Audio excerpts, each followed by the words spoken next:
जय हिंद दोस्तों, वंदे मातरम। अगर हम बात करें आज के कॉन्टेक्स्ट की, तो बॉलीवुड के लिए कुछ भी चीज़ें सही होती हुई दिखाई नहीं दे रही हैं। ऐसे में अब नवाजुद्दीन सिद्दीकी ने जो कुछ बातें बॉलीवुड को लेकर कही हैं, वो कहीं ना कहीं बॉलीवुड के लिए उस आईने की तरह है जिसे बॉलीवुड साफ नहीं कर सकता, क्योंकि वो गंदा नहीं है, बल्कि गंदा खुद उसका चेहरा है। और ये जो आईना बॉलीवुड को नवाजुद्दीन सिद्दीकी ने दिखाया है, ये वाकई में काफ़ी कुछ कह के चला जाता है कि किस तरीके से बॉलीवुड खुद अपने आप को उस पोजीशन में पहुंचा रहा है जहां पब्लिक उसको बिल्कुल भी पसंद नहीं कर सकती। अगर पब्लिक आज की डेट में अपना पैसा दे रही है तो वो देखना चाहती है अच्छा काम, अच्छा कंटेंट, अच्छे लोग। लेकिन इस समय बॉलीवुड में यही तीनों चीज़ें एक बड़े पैमाने पर कहीं ना कहीं मिसिंग नज़र आ रही हैं। क्या कुछ कहा है नवाजुद्दीन सिद्दीकी ने, ज़रा वो समझते हैं। तूफान में बड़ी से बड़ी इमारत ध्वस्त हो जाती है और हर तरफ तबाही का मंजर होता है। कुछ ऐसा ही इस वक्त बॉलीवुड में भी देखने को मिल रहा है। साउथ सिनेमा के तूफान ने बॉलीवुड को तबाह कर दिया है और आलम यह है कि कई बड़े फिल्म मेकर्स और कलाकार खुद को सुरक्षित रखने के लिए साउथ सिनेमा की शरण में जा रहे हैं।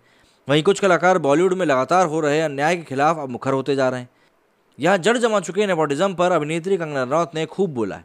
उन्होंने तो सीधे तौर पर करण जौहर जैसे फिल्म मेकर्स पर मठाधीशों का आरोप लगाते हुए उनको नेपोटिज्म का संरक्षक बताया था। इसी बीच एक दूसरे आउटसाइडर कलाकार नवाजुद्दीन सिद्दीकी ने भी बॉलीवुड को आईना दिखाने का काम किया है। अब देखने वाली बात यह होगी कि बॉलीवुड के मठाधीश उनकी बातों पर गौर करते हुए अपने अंदर सुधार कैसे करते हैं, या फिर उनको इग्नोर करके उनके करियर को भी कर देते हैं। दरअसल अभिनेता नवाजुद्दीन सिद्दीकी के एक इंटरव्यू का वीडियो, मतलब जो सोशल मीडिया पर इस समय काफ़ी वायरल हो रहा है, उसमें उनसे पूछा जा रहा है कि यदि उनके पास कोई शक्ति दी जाए और उनसे बॉलीवुड में कोई 3 बदलाव करने को कहा जाए तो वो क्या करेंगे। इस सवाल का जवाब में अभिनेता तपाक से कहते हैं कि वो सबसे पहले बॉलीवुड का नाम बदलकर हिंदी फिल्म इंडस्ट्री रख देंगे। नवाज ने कहा कि सबसे पहले तो मैं बॉलीवुड का नाम ही बदलना चाहूँगा। आखिर इसे बॉलीवुड कहा ही क्यों जाता है, इसे हिंदी फिल्म इंडस्ट्री क्यों नहीं कहा जाता। जब हम सभी हिंदी फिल्मों में काम करते हैं तो इस इंडस्ट्री का नाम हिंदी फिल्म इंडस्ट्री होना चाहिए। नवाजुद्दीन आगे कहते हैं कि दूसरी चीज़ जो मैं बदलना चाहूँगा वो है स्क्रिप्ट, जो कि रोमन में लिखी हुई आती है। इसे याद करना बहुत मुश्किल होता है, इसलिए मैं देवनागरी हिंदी में लिखी स्क्रिप्ट की डिमांड करता हूँ। दरअसल हिंदी फिल्म के सेट पर हिंदी की बजाय अंग्रेजी में बातचीत की जाती है। प्रोड्यूसर से लेकर डायरेक्टर तक अंग्रेजी में बात करते हैं। इस पर दुख प्रकट करते हुए नवाजुद्दीन सिद्दीकी कहते हैं कि हमारी फिल्मों को शूटिंग के दौरान एक अजीब सा माहौल देखने के लिए मिलता है।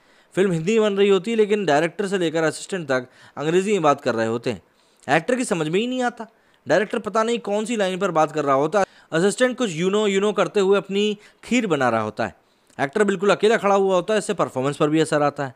एक्टर को आधी अधूरी चीज़ समझ में आती है और एक जो अच्छा एक्टर है, थिएटर का एक्टर है, जिस बेचारे को इंग्लिश नहीं आती, वो समझ ही नहीं पा रहा है, इधर उधर देख रहा होता है कि आखिर हो क्या रहा है, चल क्या रहा है, और अपने ही कैरेक्टर के बारे में वो समझ नहीं पाता है।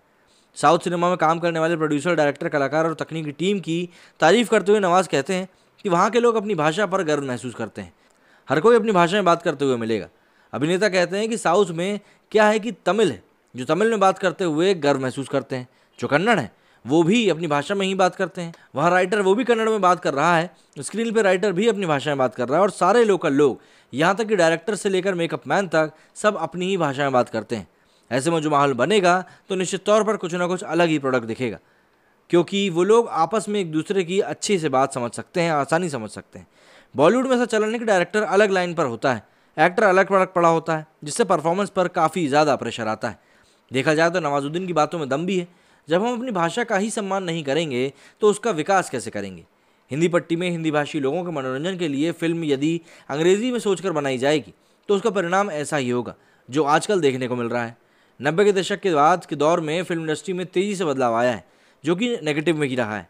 खास करके करण जौहर और आदित्य चोपड़ा जैसे प्रोडक्शन हाउस मालिकों ने बॉलीवुड पर कब्जा करने के बाद उसे अपने तरीके से चलाने की पूरी कोशिश करी। बिना मेहनत बस फार्मूला आधारित फिल्में बनाकर उससे पैसा बनाने की कोशिश करी गई।